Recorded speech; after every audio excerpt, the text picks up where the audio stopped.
Prime time ന്യൂസിലേക്ക് വിശദമായി കടക്കുന്നു. ലോക്സഭയിൽ അവിശ്വാസ പ്രമേയ ചർച്ച രൂക്ഷമായി വാദപ്രതിവാദങ്ങൾ.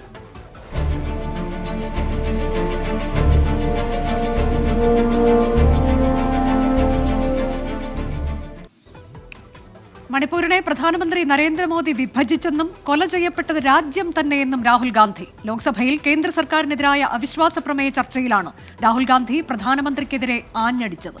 ബഹളം വെച്ച ഭരണപക്ഷ എംപിമാർ പലവട്ടം രാഹുൽ ഗാന്ധിയുടെ പ്രസംഗം തടസ്സപ്പെടുത്തി. താൻ ഇന്ന് പറയാൻ പോകുന്നത് അദാനിയെക്കുറിച്ചല്ലെന്നായിരുന്നു രാഹുലിന്റെ പരിഹാസം. ഇന്ത്യ സഖ്യം ജനങ്ങളുടെ ശബ്ദമാണെന്നും അത് കേൾക്കാൻ വെറുപ്പിന്റെ രാഷ്ട്രീയം മാറ്റിവെക്കണമെന്നും രാഹുൽ ഗാന്ധി പറഞ്ഞു. भारत माता की हत्या आपने मणिपुर में की, मारा आपने मणिपुर के लोगों को मारकर भारत की हत्या की है।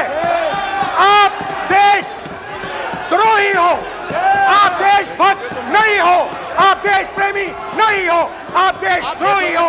आपने देश की हत्या मणिपुर में की। आपके प्रधानमंत्री मणिपुर में नहीं जा सकते हैं क्योंकि उन्होंने देश की हत्या की है। मणिपुर में हिंदुस्तान की हत्या की है, भारत माता की हत्या की है। मणिपुर के लोगों के दिल में आप भारत माता के रखवाले नहीं हो, आप भारत माता के हत्यारे हो। मैं मणिपुर में अपनी माँ की हत्या की बात कर रहा हूँ, मैं आदर से बोल रहा हूँ। आपने मेरी माँ की हत्या की मणिपुर में। एक मेरी माँ यहाँ बैठी है, दूसरी माँ को आपने मणिपुर में मारा है।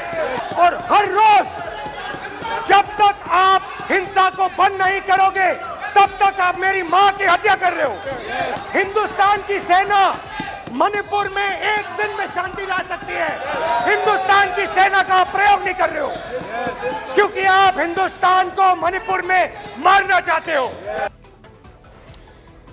ജനങ്ങൾക്ക് ഏറ്റവും വിശ്വാസമുള്ള സർക്കാരാണ് നരേന്ദ്രമോദിയുടേതെന്ന് കേന്ദ്ര ആഭ്യന്തരമന്ത്രി അമിത്ഷായുടെ മറുപടി. പ്രതിപക്ഷം ഉന്നയിക്കുന്നത് യഥാർത്ഥ പ്രശ്നങ്ങളല്ലെന്നും ആഭ്യന്തരമന്ത്രി അമിത്ഷാ പറഞ്ഞു.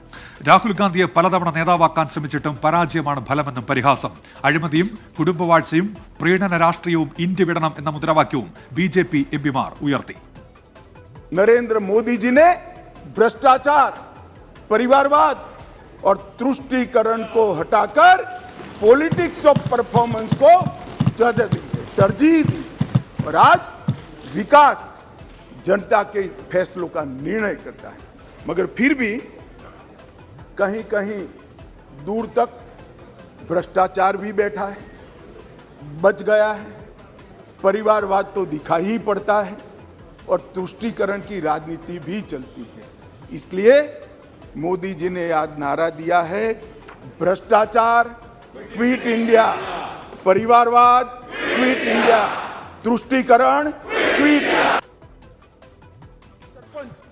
निर्वाचित हुए और 35,000 पंच चुने गए. അമിത്ഷാ ലോക്സഭയിൽ ഇപ്പോൾ സംസാരിച്ചുകൊണ്ടിരിക്കുകയാണ്. രൂക്ഷ വിമർശനം നേരത്തെ രാഹുൽ ഗാന്ധിക്കെതിരെ ഉയർത്തി അദ്ദേഹത്തിന്റെ പ്രസംഗം തുടരുന്നു. मैं आप सबको कहता हूं, पथराव की घटना टीवी पर दिखाई पड़ती है भैया? कहीं नहीं दिखाई पड़ती क्योंकि पथराव बंद हो चुका है। माननीय अध्यक्ष जी, जम्मू कश्मीर पुलिस प्लीज, मान्यवर, जम्मू कश्मीर पुलिस 90 के दशक के पहली बार आज एक्टिव होकर आतंकवाद का सामना कर रही है। जम्मू में नई हाई सिक्योरिटी जेल बनाई, मंदिरों को प्रोटेक्शन दिया है, हिंदू संपत्ति वापस देने का कानून लाए हैं, टूरिज्म का विकास हुआ है। और सुन लीजिए, अधीर रंजन जी अविश्वास लेकर आ गए हैं। 2022 में 1,80,00,000 टूरिस्ट जम्मू कश्मीर गए हैं एक साल। 1,80,00,000। मान्यवर, अरे बैठ जाओ यार, बैठ जाओ। मान्यवर, 33 साल के बाद थिएटर चालू हुआ है, नरेंद्र मोदी के शासन में चालू हुआ।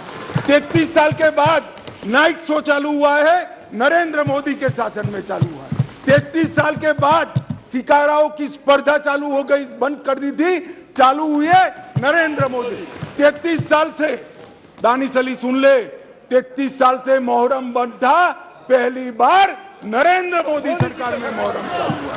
मान्यवर, हम होम स्टे नीति लेकर आए, टूरिज्म बढ़ाने के लिए फिल्म निर्माण की नीति लेकर आए, हाउस बोट की नीति लेकर आए, इंडस्ट्रियल पॉलिसी लेकर आए और आज रोजगारी बढ़ रही है। 20,000 लोगों को नौकरी देने का काम भारतीय जनता पार्टी करता है। मूलभूत ढांचे का विकास हो रहा है। 5,000 मेगावाट, 3,000 मेगावाट, 624 मेगावाट और 540 मेगावाट की जल विद्युत की योजनाएं वहां शुरू कर दी गई है। इसके साथ 850 मेगावाट और 1000 मेगावाट इसकी भी 2 जल विद्युत योजनाएं शुरू हुई है। सिंचाई योजना, शाहपुर कंडी बांध योजना जो 50 साल पहले शुरू हुई थी, मोदी जी के शासन में चालू हुई थी, मोदी जी के शासन में पूरी होगी। 62 करोड़ की मुख्य रवि नहर 90% काम पूरा कर दिया गया है। और झेलम तवी बाढ़ वसूली परियोजना संगठन द्वारा 250 मिलियन $US विश्व बैंक से लाकर गरीबों को पुनर्वसन का काम नरेंद्र मोदी सरकार। श्रीनगर बारामूला रेल लिंक प्रगति पर है, उधमपुर बारामूला रेल लिंक प्रगति पर है। और सुरक्षा का मैं आंकड़ा बताना चाहता हूं मान्यवर, मैं इसलिए तुलनात्मक रखता हूं कि अविश्वास का जो प्रस्ताव है इससे देश की जनता में भ्रांति न खड़ी हो मान्यवर, ये बहुत जरूरी है मान्यवर। इसलिए मैं 9 साल के 2 टुकड़े लेकर आया हूं। कौन से 9 साल के टुकड़े हैं? एक परिवारवाद, तुष्टीकरण और भ्रष्टाचार के आधार पर चुनी गई यूपीए की सरकार के 9 साल है, और एक देशभक्ति और समर्पण के आधार पर चुनी गई नरेंद्र मोदी सरकार। 9 साल की दोनों के तुलनात्मक में आतंकवाद की कुल घटनाओं में मान्यवर 68% की कटौती हो चुकी है। मान्यवर कुल मौतें सिक्योरिटी और नागरिक की दोनों मिलाकर 72% की कमी हुई है, और नागरिकों की मौतों, सिर्फ नागरिकों की मौतों में 82% की कमी हुई है। मान्यवर सिक्योरिटी फोर्स की मौतों में 56% कमी हुई है, और स्टोन पेल्टिंग करने की किसी की हिम्मत नहीं है, हिम्मत। मान्यवर ലോക്സഭയിൽ ഇപ്പോഴും അമിത്ഷായുടെ പ്രസംഗം തുടരുകയാണ്. ബൽറാം തുടങ്ങാടി വിവരങ്ങളുമായി ഇപ്പോൾ ഡൽഹിയിൽ നിന്ന് ചേരുന്നുണ്ട്. ബൽറാം, ഇതിപ്പോൾ 1 മണിക്കൂറിലേറെയായി നീണ്ടുനിന്ന പ്രസംഗം, അതിൽ കോൺഗ്രസിനെ വിമർശിക്കുന്നു, നരേന്ദ്രമോദി സർക്കാരിന്റെ ഭരണ നേട്ടങ്ങൾ എടുത്തു പറയുന്നു. ഏറ്റവും ഒടുവിൽ പോലും നമ്മൾ കേൾക്കുന്നത് അത് തന്നെയാണ്. കോവിഡ് കാലത്ത് ചെയ്തത്, ഇനി വരാൻ പോകുന്ന വർഷങ്ങളിൽ എങ്ങനെയാണ് ലോകത്തെ മികച്ച സാമ്പത്തിക ശക്തിയായി ഇന്ത്യ മാറാൻ പോകുന്നത്, എന്തൊക്കെ ഭരണ നേട്ടങ്ങൾ മോദി സർക്കാർ നടപ്പിലാക്കി എന്നൊക്കെ പറയുന്നു. അതിനപ്പുറത്തേക്ക് ഈ അവിശ്വാസ പ്രമേയം എന്തിനാണ് കൊണ്ടുവന്നത്, അതിലുന്നയിച്ച ചോദ്യങ്ങൾ, മണിപ്പൂർ വിഷയം, അതിലെന്തെങ്കിലും ഒരു വാക്കെങ്കിലും അമിത്ഷാ ഇതുവരെ പറഞ്ഞിട്ടുണ്ടോ?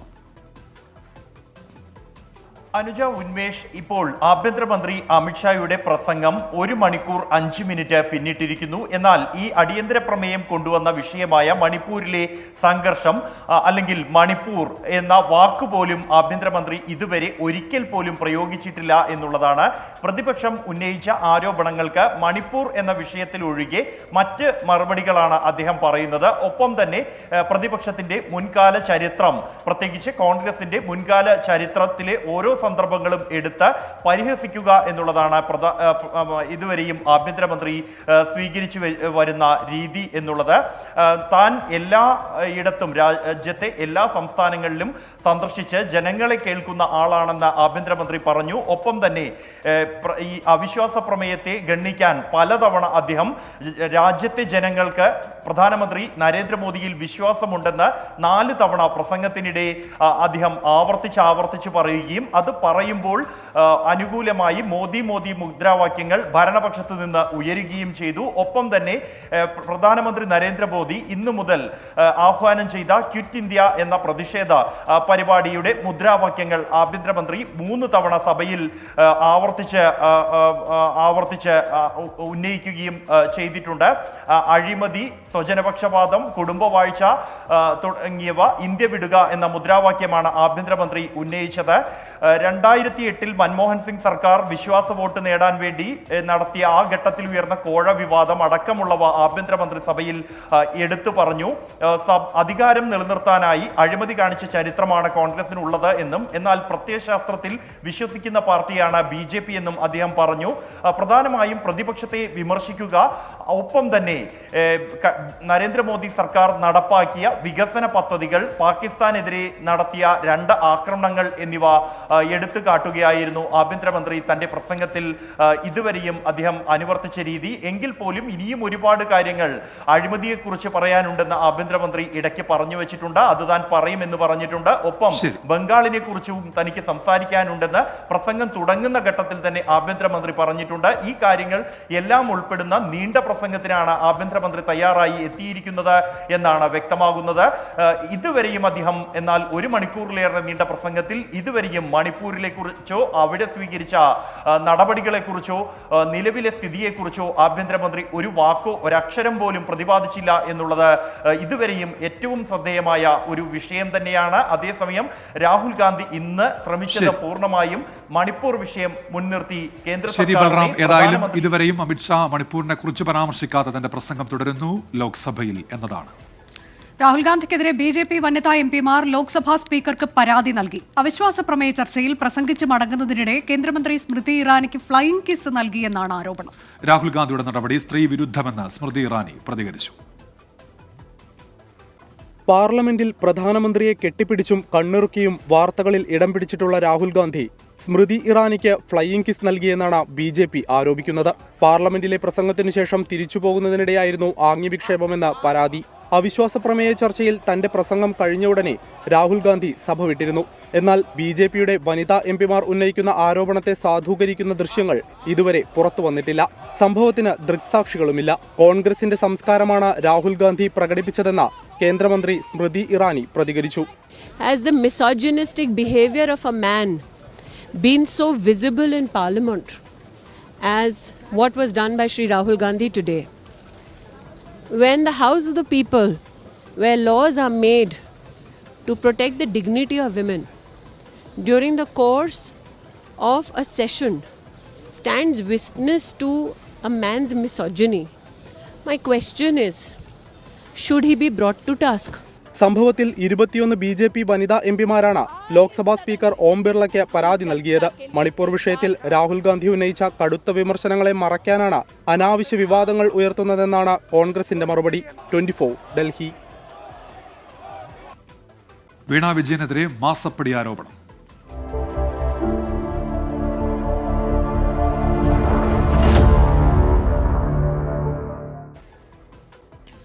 മുഖ്യമന്ത്രിയുടെ മകൾ വീണ വിജയനെതിരെ ആദായ നികുതി തർക്ക പരിഹാര ബോർഡിന്റെ റിപ്പോർട്ട്. നൽകാത്ത സേവനത്തിന് സ്വകാര്യ കമ്പനിയിൽ നിന്ന് പണം കൈപ്പറ്റിയെന്നാണ് കണ്ടെത്തൽ. വീണ വിജയന്റെ ഉടമസ്ഥതയിലുള്ള എക്സാലോജിക് സൊല്യൂഷൻസും കൊച്ചിൻ മിനറൽസ് ആൻഡ് റൂട്ടിൽ ലിമിറ്റഡ് എന്ന കമ്പനിയും തമ്മിലുള്ള കരാറിന്റെ അടിസ്ഥാനത്തിലായിരുന്നു പണമിടപാട്. അതേസമയം ആരോപണം CMRL തള്ളി. വീണ വിജയന് നൽകിയത് മാസപ്പടിയല്ല, കൺസൾട്ടൻസി ഫീസ് എന്ന് CMRL ജനറൽ മാനേജർ അജിത് കർത്ത 24നോട് പറഞ്ഞു. Cochin minerals and rutile limited എന്ന സ്വകാര്യ കമ്പനിയിൽ നിന്ന് വീണ വിജയന് 3 വർഷത്തിനിടെ 1,72,00,000 രൂപയാണ് ലഭിച്ചത്. വീണയുടെ സ്ഥാപനമായ എക്സാലോജിക് സൊല്യൂഷൻസും IT മാർക്കറ്റിംഗ് കൺസൾട്ടൻസി സോഫ്റ്റ്വെയർ സേവനങ്ങൾ നൽകാമെന്ന് CMRLുമായി കരാറുണ്ടാക്കിയിരുന്നു. എന്നാൽ സേവനങ്ങളൊന്നും നൽകാതെ വീണ വിജയന് പണം നൽകിയത് നിയമവിരുദ്ധമാണെന്നാണ് ആദായ നികുതി വകുപ്പിന്റെ ആരോപണം. ഈ വാഗ്ദാനങ്ങൾ സെറ്റിൽമെന്റ് ബോർഡ് ബെഞ്ച് അംഗീകരിക്കുകയും ചെയ്തു. 2019 ജനുവരി 25-ന് CMRLന്റെ ഓഫീസിലും ഫാക്ടറിയിലും MDയുടെയും പ്രധാന ഉദ്യോഗസ്ഥരുടെ വീടുകളിലും ആദായ നികുതി വകുപ്പ് പരിശോധന നടത്തിയിരുന്നു. ചില പ്രമുഖ രാഷ്ട്രീയ ട്രേഡ് യൂണിയൻ നേതാക്കൾക്കും പോലീസിനും ഉദ്യോഗസ്ഥർക്കും മാധ്യമ സ്ഥാപനങ്ങൾക്കും CMRL പണം നൽകിയതായും കണ്ടെത്തിയിട്ടുണ്ട്. എന്നാൽ CMRL ആരോപണം നിഷേധിച്ചു. കൺസൾട്ടൻസി ഇനത്തിലാണ് വീണ വിജയന് പണം നൽകിയതെന്നും ജനറൽ മാനേജർ അജിത് കർത്ത 24നോട് പറഞ്ഞു. അതിന് അടിസ്ഥാനരഹിതമായ ഒരു വാർത്തയാണ്. ഒരു കമ്പനി എന്നുള്ള നിലയിൽ നമ്മൾ ഒരു കൺസൾട്ടൻസി വെക്കുന്നത് മുഖ്യമന്ത്രിയുടെ മോളാണോ മറ്റാണോ എന്നുള്ളതല്ല. കമ്പനിക്ക് എങ്ങനെ ഗുണകരമായ രീതിയിൽ ആ കൺസൾട്ടൻസിയുടെ എന്താണ് കാറ്റഗറി എന്നുള്ളത് പരിശോധിച്ചിട്ട് അതിന് ഗുണകരമായ രീതിയിലുള്ള ഒരു കൺസൾട്ടൻസിയാണ് നമ്മൾ വയ്ക്കുന്നത്. അത് 1, 2, 3 എങ്ങനെ നമ്മൾ ഐഡന്റിഫൈ ചെയ്യും? അതിലെന്ത് വാർത്തയ്ക്ക് അടിസ്ഥാനരഹിതമുള്ള? മുഖ്യമന്ത്രിയുടെ മകളെന്ന നിലയിലല്ല, വൈദഗ്ധ്യം കണക്കിലെടുത്താണ് പണം നൽകിയതെന്ന് അജിത് കർത്ത വ്യക്തമാക്കി. 24 ഡൽഹി. വീണ വിജയനെതിരായ ആദായ നികുതി തർക്കപരിഹാര ബോർഡിന്റെ റിപ്പോർട്ട് മുഖ്യമന്ത്രി പിണറായി വിജയന് നേരെ ആയുധമാക്കി പ്രതിപക്ഷം. വിഷയത്തിൽ സമഗ്ര അന്വേഷണം വേണമെന്നാണ് ആവശ്യം. ആരോപണത്തിന് പിന്നിൽ രാഷ്ട്രീയ അജണ്ട എന്നാണ് CPIM-ന്റെ മറുപടി. കേവലം രാഷ്ട്രീയ ആരോപണം എന്നതിലുപരി ആദായ നികുതി തർക്കപരിഹാര ബോർഡിന്റെ കണ്ടെത്തലാണ് വീണ വിജയനെതിരെയുള്ളതെന്ന് ചൂണ്ടിക്കാട്ടിയാണ് പ്രതിപക്ഷം മുഖ്യമന്ത്രിയെ കടന്നാക്രമിച്ചത്. വിഷയത്തിൽ ജുഡീഷ്യൽ അന്വേഷണം വേണമെന്ന KPCC അധ്യക്ഷൻ K. സുധാകരൻ ആവശ്യപ്പെട്ടു. മോൻസൺ മാവുങ്കലിൽ നിന്ന് പണം വാങ്ങിയെന്ന് പറഞ്ഞ് തനിക്കെതിരെ അന്വേഷണം നടത്തുന്നു. എന്നാൽ മുഖ്യമന്ത്രിക്ക് നേരെ നിരവധി ആരോപണങ്ങൾ ഉയർന്നിട്ടും അന്വേഷണമില്ലെന്ന് K. സുധാകരൻ കുറ്റപ്പെടുത്തി. ആ 10 ലക്ഷം വാങ്ങിയതിന് ഇത്രയേറെ അന്വേഷണം നടത്തുമ്പോൾ പിണറായി വിജയന്റെ കുടുംബത്തോട് അറ്റാച്ച് ചെയ്ത് കിടക്കുന്ന ഈ ആരോപണത്തെക്കുറിച്ച് എന്തുകൊണ്ട് അന്വേഷണം നടത്തുന്നില്ല എന്നുള്ള സാധാരണക്കാരന്റെ ചോദ്യത്തിന് ഉത്തരം പറയാൻ പിണറായി വിജയന്റെ മൗനം ഒരിക്കലും ഭൂഷണമല്ല. മറുപടി പറയണം. വീണ വിജയനെതിരായ കണ്ടെത്തൽ അതീവ ഗൗരവമുള്ളതെന്ന് കേന്ദ്ര സഹമന്ത്രി V. മുരളീധരൻ. എന്തടിസ്ഥാനത്തിലാണ് മാസപ്പടി കിട്ടിയതെന്ന് മുഖ്യമന്ത്രി വ്യക്തമാക്കണം. സംഭവം പുറത്തുവരാൻ കാരണം ആദായ നികുതി വകുപ്പിന്റെ ശക്തമായ നിലപാടാണെന്നും V. മുരളീധരൻ പറഞ്ഞു. മടിയിൽ കനമുള്ളവനെ ഭയക്കേണ്ടതുള്ളൂ എന്നാണ് മുഖ്യമന്ത്രി നേരത്തെ പറഞ്ഞിട്ടുള്ളത്. അദ്ദേഹത്തിന്റെ മടിയിൽ കനമില്ലെങ്കിൽ അദ്ദേഹം ഇന്ന് തന്നെ ഈ കാര്യത്തിൽ അന്വേഷണം പ്രഖ്യാപിക്കട്ടെ, അന്വേഷണത്തിന് ആവശ്യപ്പെടട്ടെ. അഴിമതി വസ്തുതാപരമായി തെളിഞ്ഞിരിക്കുന്നുവെന്ന് BJP നേതാവ് MT രമേശ് പറഞ്ഞു. മാസപ്പടിക്ക് പകരമായി സർക്കാർ സ്വകാര്യ കമ്പനിക്ക് എന്താണ് നൽകിയതെന്ന് മുഖ്യമന്ത്രി വ്യക്തമാക്കണമെന്നും MT രമേശ്. മുഖ്യമന്ത്രിക്ക് വേണ്ടി വലിയ അഴിമതി നടന്നുവെന്നാണ് വായിച്ചെടുക്കേണ്ടതെന്ന് CMP ജനറൽ സെക്രട്ടറി CP ജോണും പറഞ്ഞു. അതേസമയം വീണ വിജയനെതിരായ വാർത്ത ശരിയോ തെറ്റോ എന്ന് പറയാൻ പറ്റില്ലെന്നാണ് CPIM കേന്ദ്ര കമ്മിറ്റി അംഗം AK ബാലൻ പ്രതികരിച്ചത്. ആരോപണങ്ങൾക്ക് പിന്നിൽ പ്രത്യേക അജണ്ടയെന്നും AK ബാലൻ പറഞ്ഞു. ആ വാർത്ത ശരിയാണ് എന്നോ തെറ്റാണ് എന്നോ എനിക്കിപ്പോൾ പറയാൻ പറ്റില്ല. അതിന്റെ വസ്തുത എന്താണ് എന്നുള്ളത് മനസ്സിലാക്കിയതിന് ശേഷം മാത്രമേ പറയാൻ പറ്റൂ. പിണറായി വിജയനെയും അദ്ദേഹത്തിന്റെ ഫാമിലിയെയും നശിപ്പിക്കുക എന്നുള്ളത് നിങ്ങളുടെ ഒരു ഉന്നമാണ്. കേരളത്തിലെ വിഷയങ്ങളിൽ സംസ്ഥാന നേതാക്കൾ മറുപടി പറയുമെന്നായിരുന്നു CPIM ജനറൽ സെക്രട്ടറി സീതാറാം യെച്ചൂരിയുടെ പ്രതികരണം. News desk 24. തിരികെ പ്രൈം ടൈം ന്യൂസിലേക്ക്. പോരിനൊരുങ്ങി പുതുപ്പള്ളി.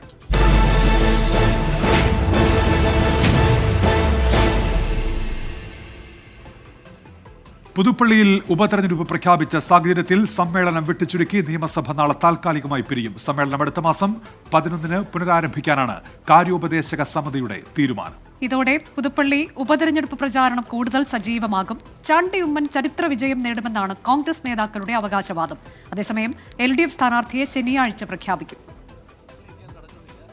പുതുപ്പള്ളി ഉപതെരഞ്ഞെടുപ്പ് പ്രചാരണത്തിന് ചുരുങ്ങിയ സമയം മാത്രമാണ് മുന്നണികൾക്ക് കയ്യിലുള്ളത്. നിയമസഭാ സമ്മേളനം തുടർന്നാൽ നേതാക്കൾക്ക് തിരുവനന്തപുരത്ത് തുടരേണ്ടി വരും. അതുകൊണ്ടാണ് നാളെ സമ്മേളനം താൽക്കാലികമായി അവസാനിപ്പിക്കാൻ തീരുമാനിച്ചത്. അടുത്ത മാസം 11-ന് പുനരാരംഭിച്ച് 14 വരെ സഭാ സമ്മേളനം തുടരും. പുതുപ്പള്ളി ഉപതെരഞ്ഞെടുപ്പ് തെരഞ്ഞെടുപ്പ് ചരിത്രത്തിലെ നായിക കല്ലാകുമെന്ന മുല്ലപ്പള്ളി രാമചന്ദ്രന്റെ ആത്മവിശ്വാസം. പ്രിയപ്പെട്ട ഉമ്മൻചാണ്ടിയുടെ പ്രിയമകൻ ശ്രീ ചാണ്ടി ഉമ്മൻ ചരിത്ര വിജയമായിരിക്കും ആ തെരഞ്ഞെടുപ്പിലൂടെ നടക്കാൻ പോകുന്നത്. ഏകകണ്ഠമായിട്ടാണ് കേരളത്തിലെ കോൺഗ്രസ് നേതാക്കന്മാർ ഈ കാര്യത്തിൽ തീരുമാനമെടുത്തിട്ടുള്ളത്.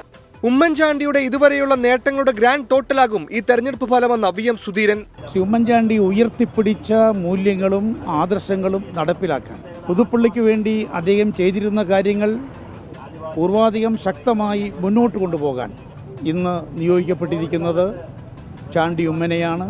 സഹതാപ തരംഗത്തെ മറികടക്കാൻ രാഷ്ട്രീയ വിഷയങ്ങൾ ചർച്ചയിലേക്ക് കൊണ്ടുവരാനാണ് CPIM ശ്രമം. പുതുപ്പള്ളിയിൽ UDF കണ്ണുനീർ ഉപയോഗിച്ച് വോട്ട് പിടിക്കരുതെന്ന് AK ബാലന്റെ അഭ്യർത്ഥന. ചാണ്ടി ഉമ്മൻ അദ്ദേഹത്തിന്റെ മകനാണ് എന്നുള്ളത് കൊണ്ട് കണ്ണുനീർ ഉപയോഗിച്ച് വോട്ട് പിടിക്കരുത്. കോൺഗ്രസിന്റെ പ്രഗത്ഭരായിട്ടുള്ള പല നേതാക്കന്മാരും രക്തസാക്ഷികൾ വരെയായിട്ടുണ്ട്. എന്നിട്ട് ആ കണ്ണുനീർ വിട്ട് വോട്ടാക്കാൻ അധിക കാലം കഴിഞ്ഞിട്ടില്ല. അതേസമയം CPIM സ്ഥാനാർത്ഥിയെ ശനിയാഴ്ച പ്രഖ്യാപിക്കുമെന്ന് മന്ത്രി VN വാസവൻ വ്യക്തമാക്കി. പാർട്ടി സംസ്ഥാന സെക്രട്ടേറിയറ്റും സ്റ്റേറ്റ് കമ്മിറ്റി ആലോചിച്ച് ഇവിടുത്തെ DC കൂടി മണ്ഡലം കമ്മിറ്റിയും കൂടി 12-ാം തീയതി ഇവിടെ വെച്ച് തന്നെ പ്രഖ്യാപിക്കാൻ സംസ്ഥാന സെക്രട്ടറി ഉൾപ്പെടെയുള്ള നേതൃത്വം എത്തിച്ചേരും. 12-ന് ചേരുന്ന കോർ കമ്മിറ്റി യോഗത്തിന് ശേഷമേ BJP സ്ഥാനാർത്ഥിയെ തീരുമാനിക്കുമെന്ന് K. സുരേന്ദ്രൻ അറിയിച്ചു. 24 തിരുവനന്തപുരം. പുതുപ്പള്ളിയിൽ തെരഞ്ഞെടുപ്പ് പ്രചാരണത്തിൽ സജീവമായ UDF സ്ഥാനാർത്ഥി ചാണ്ടി ഉമ്മൻ പുലർച്ചെ പുതുപ്പള്ളി പള്ളിയിലെത്തി കുർബാനയിൽ പങ്കെടുത്ത ശേഷമാണ് ഔദ്യോഗിക പ്രചാരണ പരിപാടികൾക്ക് തുടക്കമിട്ടത്. പിന്നീട് കൊച്ചിയിലെത്തി അന്തരിച്ച സംവിധായകൻ സിദ്ദിഖിന് ചാണ്ടി ഉമ്മൻ ആദരാഞ്ജലി അർപ്പിച്ചു. ഹൃദയത്തോടെ സ്വർഗസ്ഥനായ ഞങ്ങളുടെ പിതാവേ എന്ന് വിളിച്ചുകൊണ്ട് ഞങ്ങൾ പ്രാർത്ഥിക്കുന്നു. ഉമ്മൻചാണ്ടിയുടെ മരണശേഷം എന്നും പുലർച്ചെ പള്ളിയിലെത്തുന്ന ചാണ്ടിയുമ്മന്റെ പതിവ് ഇന്നും തുടർന്നു. കുർബാനയിൽ പങ്കെടുത്ത് കല്ലറയിൽ പ്രാർത്ഥിച്ച് വീട്ടിലേക്ക്. ഔദ്യോഗിക പ്രഖ്യാപനത്തിന് ശേഷം രാഷ്ട്രീയ പ്രതികരണങ്ങളാണ് ചാണ്ടിയുമ്മൻ നടത്തുന്നതെന്നത് ശ്രദ്ധേയം. പുതുപ്പള്ളിയിലെ വിധിയെഴുത്ത് സർക്കാരിനെതിരാകുമെന്ന് ചാണ്ടിയുമ്മൻ പറഞ്ഞു. ഇലക്ഷനിൽ പല ഫാക്ടേഴ്സ് ഉണ്ട്. ആ പ്രധാനപ്പെട്ട ഫാക്ടർ സർക്കാരിനെതിരെയുള്ള വിധിയെഴുത്ത് കൂടിയാണ് ഈ തെരഞ്ഞെടുപ്പ് എന്നുള്ളത്. പുതുപ്പള്ളിയിൽ നിന്നും കൊച്ചിയിലെത്തിയ ചാണ്ടിയുമ്മൻ അന്തരിച്ച നടൻ സിദ്ദിഖിന് ആദരാഞ്ജലി അർപ്പിച്ചു. വൈകുന്നേരം തിരികെ പുതുപ്പള്ളിയിലെത്തുന്ന ചാണ്ടിയുമ്മൻ മുതിർന്ന നേതാക്കളുമായി കൂടിക്കാഴ്ച നടത്തും. പ്രധാന നേതാക്കളെ ഉടൻ തന്നെ മണ്ഡലത്തിൽ ഇറക്കാനാണ് കോൺഗ്രസിന്റെ തീരുമാനം. 24 പുതുപ്പള്ളി. ഹർഷീനെ വലിച്ചിഴച്ച് പോലീസ്.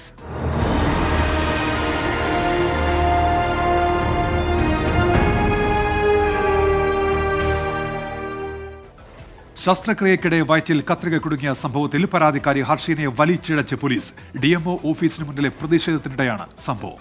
ഹർഷീനെ അടക്കം 12 പേരെ പോലീസ് അറസ്റ്റ് ചെയ്തു നീക്കി.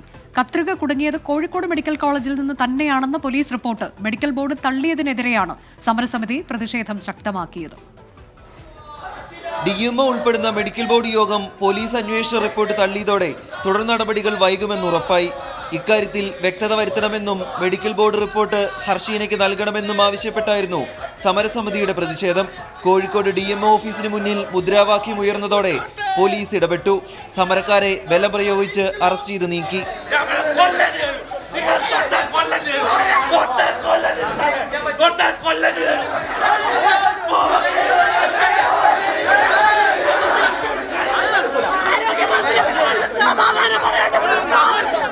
ആരോഗ്യമന്ത്രിയെ വിശ്വസിച്ചതിലുള്ള പ്രതിഫലമാണ് തനിക്ക് ലഭിച്ചതെന്ന് ഹർഷീന.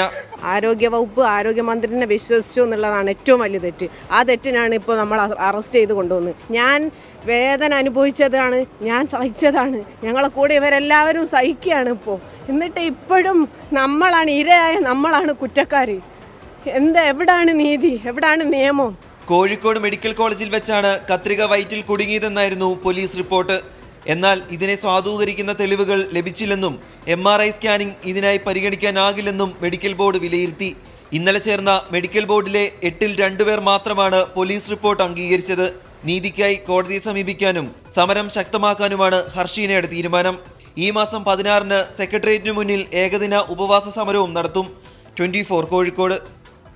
പ്രൈം ടൈം ന്യൂസിലേക്ക് തിരികെ. ഇപ്പോൾ ലോക്സഭയിൽ അമിത്ഷാ സംസാരിക്കുന്നു. മണിപ്പൂർ പരാമർശിച്ചാണ് പ്രസംഗം. തത്സമയ സംപ്രേഷണത്തിൽ. भागना मेरा स्वभाव ही नहीं है भाई, मैं किसी भी चीज से भागना नहीं, मगर मणिपुर की नस्लीय हिंसाओं के इतिहास को समझना पड़ेगा। 1993 में श्री PV नरसिम्हा राव जी प्रधानमंत्री थे, राजकुमार दोरेंद्र सिंह कांग्रेस के नेता मुख्यमंत्री थे, और नागा कुकी संघर्ष हुआ। नागा कुकी भी नस्लीय हिंसा थी मंजूर, और उस वक्त 750 लोग मारे गए, 200 लोग घायल हुए, 45,000 लोग शरणार्थी थे, और 1.5 साल तक ये हिंसा अविरत रूप से चलती रही।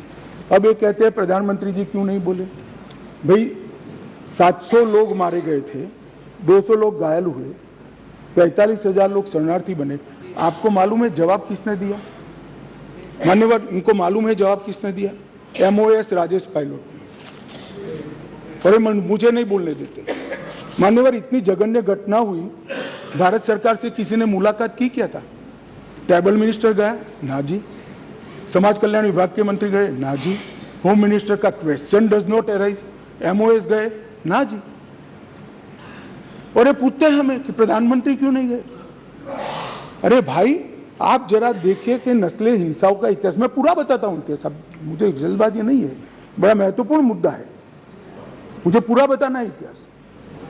संसद के अंदर विपक्ष बोलते बोलते थक गया, गृह मंत्री जवाब देने के लिए खड़े नहीं हुए, MOS ने जवाब दिया मान्यवर, और ये लोग प्रधानमंत्री जवाब दे वो मांग से पूरा पार्लियामेंट होल्ड करे हुए।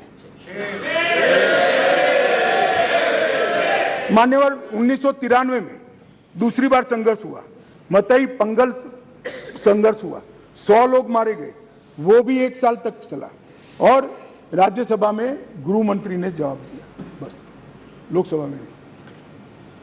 और ये कह रहे हैं प्रधानमंत्री जवाब दे। मुलाकात की किसी ने नहीं की, ना गृह मंत्री ने, ना MOS ने, किसी ने नहीं की। फिर इंदर कुमार गुजराल आए 97-98 में, कुकी पाइते संघर्ष हुआ, 350 लोग मारे गए, 1 साल तक संघर्ष चला। ये भी नस्लीय हिंसा है। मैं टेररिज्म की घटनाएं नहीं गिना रहा, नस्लीय हिंसा समझा रहा हूं। 1 साल तक चला, चर्चा ही नहीं हुई, स्टेटमेंट भी नहीं हुआ, सवाल भी सारे खारिज कर दिए गए, और ये कहते हैं प्रधानमंत्री जवाब दे। और मैं डे 1 से कह रहा हूं मान्यवर, मैं जवाब देने के लिए तैयार हूं। मेरी ड्यूटी है, मैं देश के प्रति जवाब दे हूं, संसद के प्रति जवाब दे हूं, विपक्ष के प्रति भी जवाब दे हूं। मैं आपको जवाब देने के लिए, मुझे बोलने नहीं देते हैं। ये किस प्रकार का लोकतंत्र है मान्यवर? तो अब तो बोलने ही दोगे, अब तो बोलने ही दोगे दादा। मैं पहले की बात कर रहा हूं, पहले की बात कर रहा हूं। और हमारे गोगाई जी कहते हैं मौन तोड़ने के लिए लाया गया। अरे भाई, मौन रखने वाले तो हार गए और वहां बैठ गए।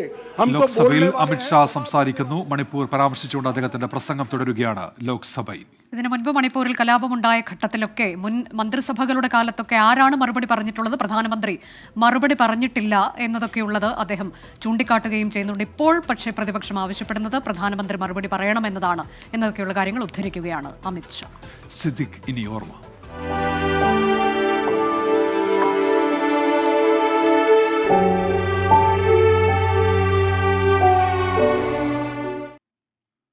സംവിധായകൻ സിദ്ദിഖിന് ആദരമർപ്പിച്ച് സാംസ്കാരിക കേരളം. കടവന്ത്ര ഇൻഡോർ സ്റ്റേഡിയത്തിൽ നടന്ന പൊതുദർശനത്തിൽ 100 കണക്കിന് ആളുകൾ അന്തിമോപചാരം അർപ്പിച്ചു. ഔദ്യോഗിക ബഹുമതികളോടെ എറണാകുളം സെൻട്രൽ ജുമാ മസ്ജിദിലായിരുന്നു സംസ്കാരം. മലയാള സിനിമയ്ക്ക് ഹാസ്യത്തിന്റെ വേറിട്ട ശൈലി പകർന്ന സംവിധായകൻ സിദ്ദിഖിനെ അവസാനമായി കാണാൻ 100 കണക്കിന് ആളുകളാണ് കടവന്ത്ര ഇൻഡോർ സ്റ്റേഡിയത്തിലെത്തിയത്. കലാ, സാമൂഹിക, സാംസ്കാരിക മേഖലകളിൽ നിന്ന് അന്ത്യോപചാരവുമായി നിരവധി പേർ എത്തി. 24 chief editor R. Sreekandan Nair ആദരാഞ്ജലി അർപ്പിച്ചു.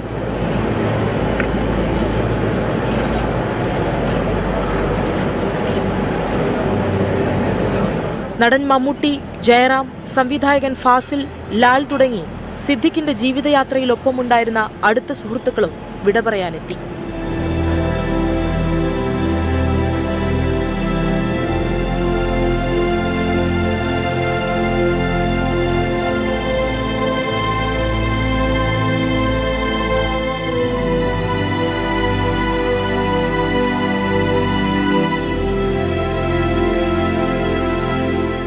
പൊതുദർശനത്തിന് ശേഷം ഭൗതികദേഹം പള്ളിക്കരയിലെ വീട്ടിലേക്ക് കൊണ്ടുപോയി.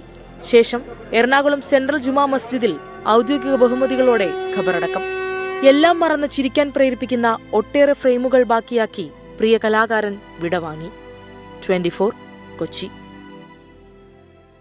സിദ്ദിഖിന് കണ്ണീരോടെ വിട പറഞ്ഞ സഹപ്രവർത്തകരും സുഹൃത്തുക്കളും. പൊതുദർശനത്തിനിടെ കടവന്ത്ര രാജീവ് ഗാന്ധി ഇൻഡോർ സ്റ്റേഡിയത്തിലെ രംഗങ്ങൾ അതിവൈകാരികമായിരുന്നു. കളിക്കൂട്ടുകാരായി തുടങ്ങി കൊച്ചിൻ കലാഭവനിൽ നിന്ന് റാംജി റാവു സ്പീക്കിംഗിലൂടെ വെള്ളിത്തിരയിലെത്തിയ സൗഹൃദം. ഓരോ തവണയും സിദ്ദിഖിനൊപ്പം സിനിമകളെക്കുറിച്ച് സംസാരിക്കുമ്പോൾ അതൊരൊഴുക്കിലൂടെ അങ്ങനെ മുന്നോട്ടു പോകുമെന്ന് ലാൽ പലപ്പോഴും പറയാറുണ്ട്. പ്രേക്ഷകരെ വിസ്മയിപ്പിച്ച സിദ്ദിഖ് ലാൽ കൂട്ടുകെട്ട് സിനിമയിൽ മാത്രമല്ല, ജീവിതത്തിലും ഇനിയില്ല. സിനിമയിലും ജീവിതത്തിലും ഒരുപാട് ഓർമ്മകൾ ബാക്കിയാക്കി ആ മനുഷ്യൻ യാത്രയാകുമ്പോൾ ലാൽ ഒറ്റയ്ക്കാവുന്നു.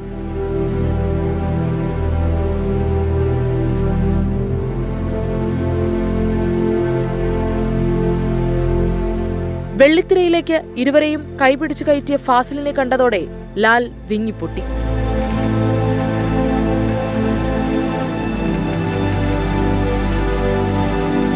സങ്കടമടക്കാനാവാതെ സായ്കുമാറും ജനാർദ്ദനനും നിറകണ്ണുകളോടെ പ്രിയ സുഹൃത്തിന് വിട നൽകി.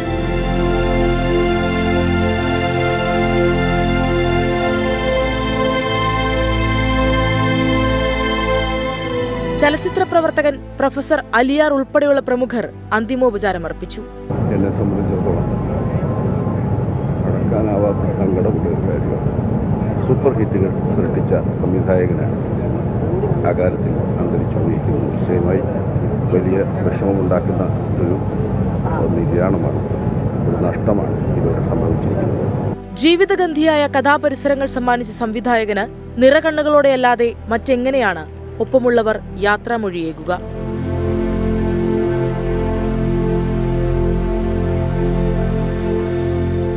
24 കൊച്ചി. കോതമംഗലത്തെ കർഷകന് KCB നഷ്ടപരിഹാരം നൽകും.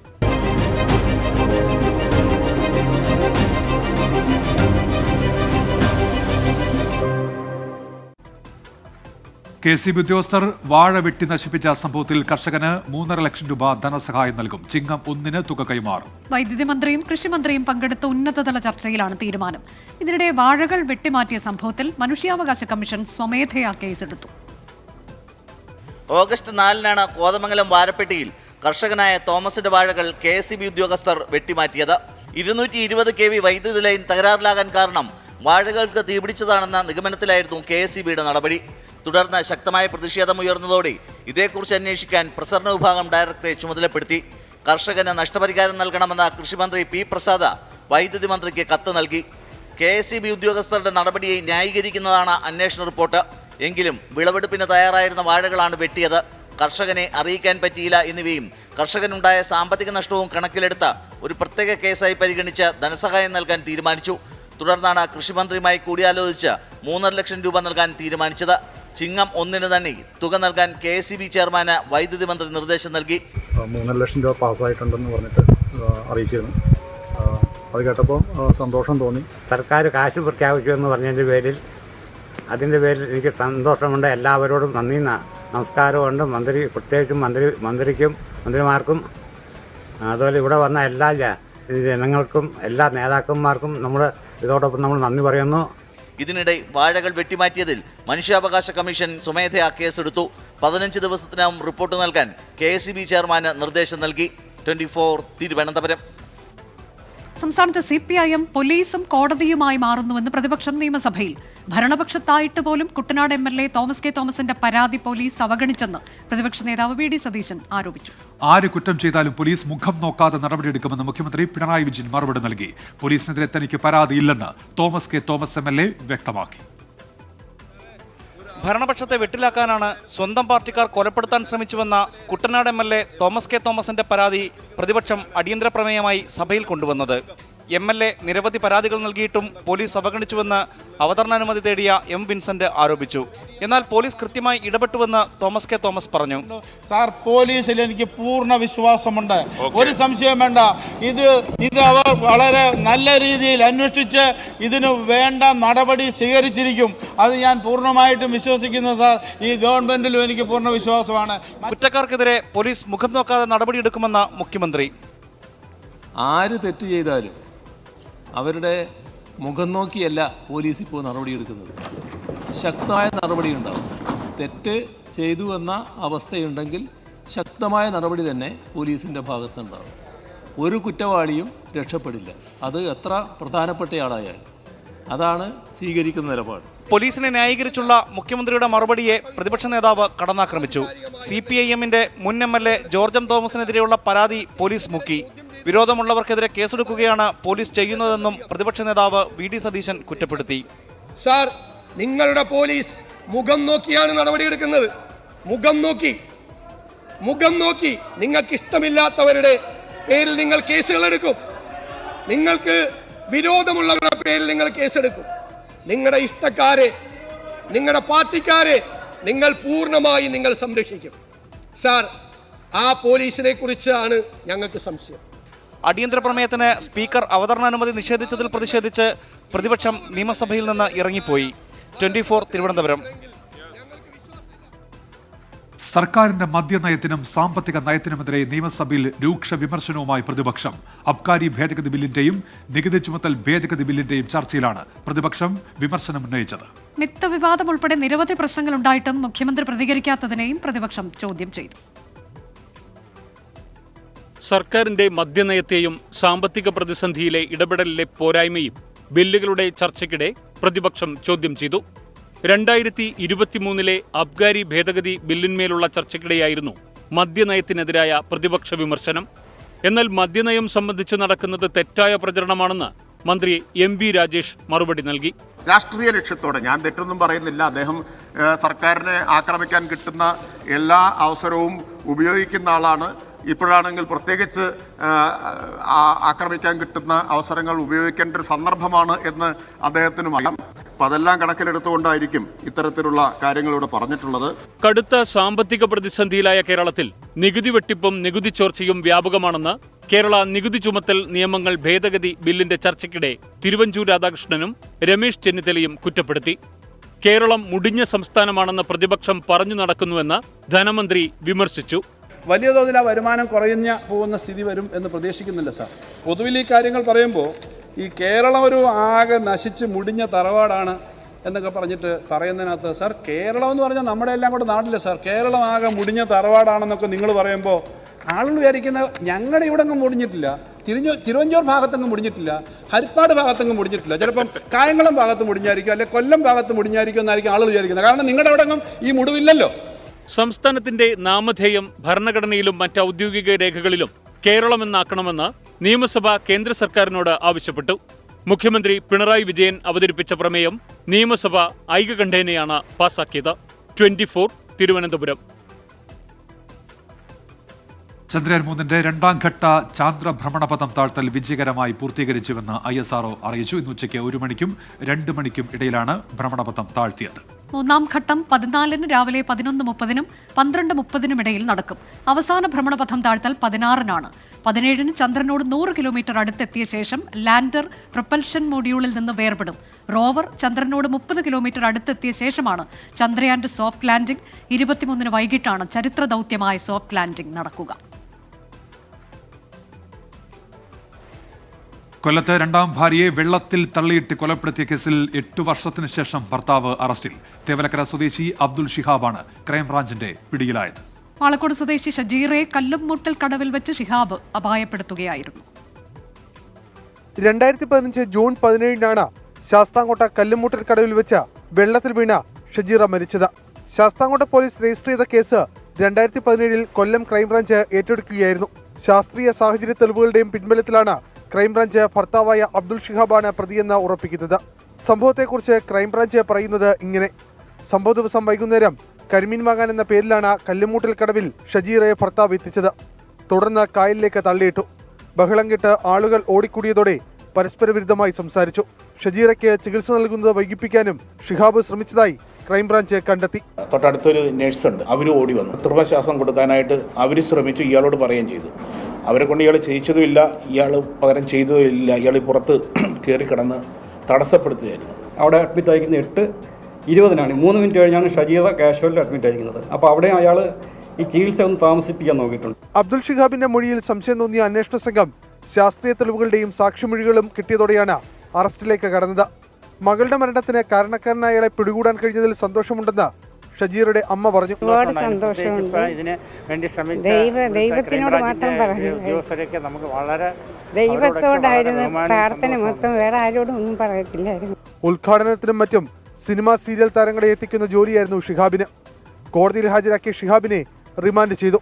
ശാസ്താംകോട്ട പോലീസ് അന്വേഷിച്ചിരുന്ന കേസ് കുടുംബത്തിന്റെ പരാതിയെ തുടർന്നാണ് ക്രൈംബ്രാഞ്ചിന് കൈമാറിയത്. 24 കൊല്ലം. പത്തനംതിട്ടയിൽ 15-കാരിയെ പീഡിപ്പിച്ച് ദൃശ്യങ്ങൾ സമൂഹ മാധ്യമങ്ങളിൽ പ്രചരിപ്പിച്ച 17-കാരനെ പോലീസ് പിടികൂടി. കൂടൽ പോലീസ് സ്റ്റേഷൻ പരിധിയിലാണ് സംഭവം. ഇന്ന് രാവിലെയാണ് ദൃശ്യങ്ങൾ ശ്രദ്ധയിൽപ്പെട്ടത്. അധ്യാപകർ പെൺകുട്ടിയുമായി സംസാരിച്ചപ്പോഴാണ് പീഡന വിവരം പുറത്തറിഞ്ഞത്. പ്രതിയുടെ മൊഴിയടക്കം പരിശോധിച്ച ശേഷം മാത്രമേ കൂടുതൽ പേർ ഉൾപ്പെട്ടിട്ടുണ്ടോ എന്ന് വ്യക്തമാകൂ എന്ന് പോലീസ് പറഞ്ഞു. 15-കാരന്റെ അറസ്റ്റ് ഉടൻ തന്നെ രേഖപ്പെടുത്തും. തിരികെ പ്രൈം ടൈം ന്യൂസിലേക്ക് ഇനി സ്പെഷ്യൽ സെഗ്മെന്റിലേക്കാണ് ഈ ലോകം.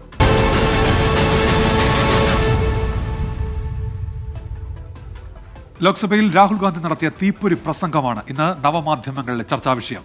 പ്രസംഗത്തിന് പിന്നാലെ രാഹുൽ ഗാന്ധി സ്മൃതി ഇറാനിക്ക് ഫ്ലൈയിങ് കിസ് നൽകി എന്ന ആരോപണത്തിലും സോഷ്യൽ മീഡിയയിൽ ചേരിതിരിഞ്ഞടിയാണ്. കാണാം ഈ ലോകം. भारत माता की हत्या आपने मणिपुर में की, मारा आपने मणिपुर के लोगों को मारकर भारत की हत्या की है. രാഹുൽ ഗാന്ധി ലോക്സഭയിൽ അക്ഷരാർത്ഥത്തിൽ കത്തിക്കയറുകയായിരുന്നു. കേന്ദ്ര സർക്കാരിനെ അദാനിയുടെ പേര് ചൊല്ലി ആവോളം പരിഹസിച്ചും മോദിയെ രാവണനോട് ഉപമിച്ചും മണിപ്പൂർ ഇന്ത്യയിലല്ലേ എന്നുമൊക്കെയുള്ള ചോദ്യശരങ്ങളാൽ പൊതിഞ്ഞു രാഹുൽ ഗാന്ധി. രാഹുൽ ഗാന്ധിയുടെ പ്രസംഗത്തെ പ്രകീർത്തിച്ച് നിരവധി പേരാണ് സോഷ്യൽ മീഡിയയിൽ പോസ്റ്റിട്ടിരിക്കുന്നത്. സംവിധായിക ഐഷ ലക്ഷദ്വീപ് രാഹുൽ ഗാന്ധി എന്നെഴുതി ഒപ്പം 2 തീപ്പൊരി ഇമോജി കൂടി ചേർത്താണ് പ്രസംഗം പങ്കുവച്ചത്. കോരിത്തരിപ്പിക്കുന്നതായിരുന്നു രാഹുൽ ഗാന്ധിയുടെ പ്രസംഗമെന്നാണ് അനിത് രാമചന്ദ്രൻ കുറിച്ചത്. മോദി സർക്കാരിനെ രാഹുൽ ഗാന്ധി നിർത്തിപ്പൊരിച്ചുവെന്ന് ജയ്സൽ ഇടപ്പറ്റയും പോസ്റ്റിട്ടു.